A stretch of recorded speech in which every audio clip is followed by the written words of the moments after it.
The moment she stepped through the door, I knew. Her hair was slightly mussed, her lipstick smudged just enough to tell a story, and her perfume was laced with a hint of cigarette smoke she never carried home before. Emily wasn't a smoker, but he was.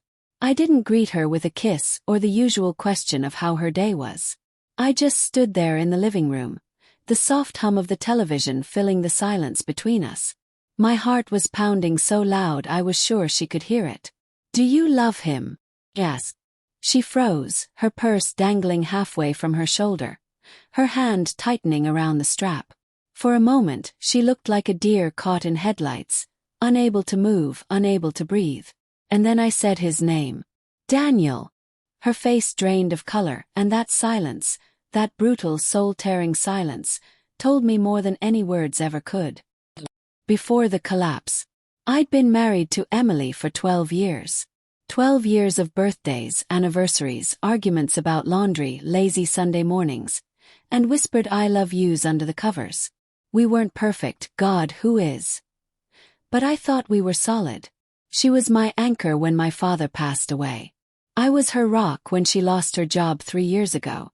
We had routines, inside jokes, the kind of shared history that made me believe nothing could touch us. But the truth is, betrayal doesn't crash into your life all at once. It seeps in like water through a crack in the foundation, silent and slow, until one day the house you thought was unshakable collapses beneath your feet. For me, the first crack appeared 3 months ago. It was small at first, late nights at work, a shift in how often she checked her phone, the way she smiled at messages she didn't share. I told myself it was nothing, that I was being paranoid. After all, Emily wasn't the type. But doubt is a cancer. Once it takes root, it spreads. The clues. I remember the night I found the restaurant receipt tucked into her coat pocket. 2 entrees. A bottle of wine. Late on a Wednesday when she told me she was working late at the office. When I asked her about it, she laughed it off. I had dinner with Karen, from accounting. She just went through a breakup. She needed a friend. I wanted to believe her. So I did. At least I pretended to. But then came the small lies, the ones you only notice when you're paying attention. She claimed she was too tired to make love, but I noticed the faint scent of men's cologne on her clothes. She told me she was heading to the gym, but her gym bag sat untouched in the corner of the bedroom. And then there was the way she said his name. Daniel. He was a coworker. She'd mentioned him casually before. Too casually. "Daniel's hilarious, you'd like him." Or, "Daniel helped me with that project." I thought nothing of it at first, but slowly, the way his name lingered on her lips told me everything I needed to know. The breaking point. I couldn't take the gnawing uncertainty anymore. I needed proof.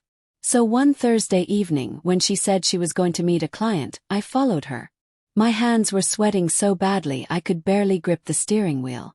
I felt like a criminal, hiding 2 cars back as she drove across town. I watched her pull into a quiet restaurant. And then I saw him. Tall, broad-shouldered, with the kind of easy confidence that made men like me look small. Daniel. He walked toward her with that smile, the one I used to think was reserved for me, and kissed her on the cheek. Not just a friendly kiss. Intimate. Familiar. I sat there in my car, my chest heaving, my world crumbling in slow motion. I should have stormed in. I should have confronted them right there. But instead, I just sat frozen, watching my wife laugh with another man like I was watching someone else's life unravel. That night she came home late. She smelled like wine. She kissed me on the cheek before bed. And I let her. But the question burned inside me, clawing at my throat, waiting for the moment I couldn't hold it back anymore. The confrontation. And that moment came tonight. "Do you love him?" Her lips parted, but no words came out. She opened her mouth, closed it, and then looked at me with tears welling in her eyes. That hesitation. God, that hesitation was worse than any confession. "Answer me, Emily," I whispered, my voice trembling. "Do you love him?" Her knees seemed to buckle as she dropped her purse on the floor. I don't know." That sentence cut deeper than a blade. Not yes, not no. Just uncertainty. "You don't know." My voice cracked. We've been married 12 years, Emily. 12 years. And you don't know if you love someone else. Tears spilled down her cheeks as she shook her head. It wasn't supposed to happen. I didn't plan this. Then why him? I demanded. Why Daniel? What does he give you that I don't? Her sobs filled the room, but her silence screamed louder. The spiral. The days that followed were a blur of anger, heartbreak, and numbness. She tried to explain, to paint it as some sort of emotional slip, a need she couldn't name. I felt seen, she said one night, her voice small. He listened to me. I wanted to laugh at the absurdity. Had I not listened when she cried over her mother's illness? Had I not held her when nightmares kept her awake? Had I not been there day after day, building a life with her brick by brick? But in her eyes I saw the truth. It didn't matter what I had done. It mattered how she felt. And she felt something with him she didn't feel with me anymore. Choice. I stood at a crossroads.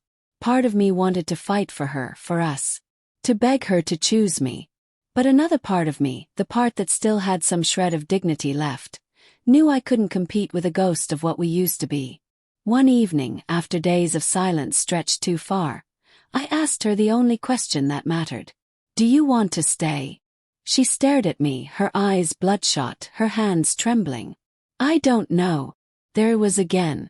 That crushing, paralyzing uncertainty. I can't live in your I don't know, Emily, I said quietly. It's killing me. She broke down sobbing, whispering apologies I couldn't bear to hear. That night I slept on the couch. And for the first time in 12 years, our bed was empty on both sides. The ending we never wanted. A month later the papers were signed. She didn't fight. She didn't beg. She just cried quietly as she packed her things. The morning she left, I stood by the window and watched her car pull out of the driveway.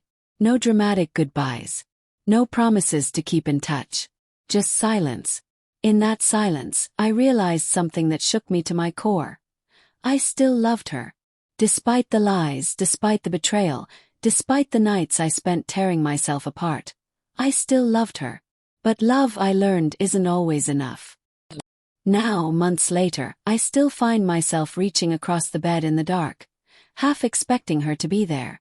I still hear her laugh in my head when something funny happens. I still catch myself looking at the door at 6 p.m., waiting for her to walk in. But she doesn't. And maybe she never will again. I don't hate her. I wish I did, it would make it easier. What I feel is worse. Miss her. Miss us. But I know the moment I asked, "Do you love him?" And she froze, our story had already ended. Because sometimes silence is the loudest answer of all.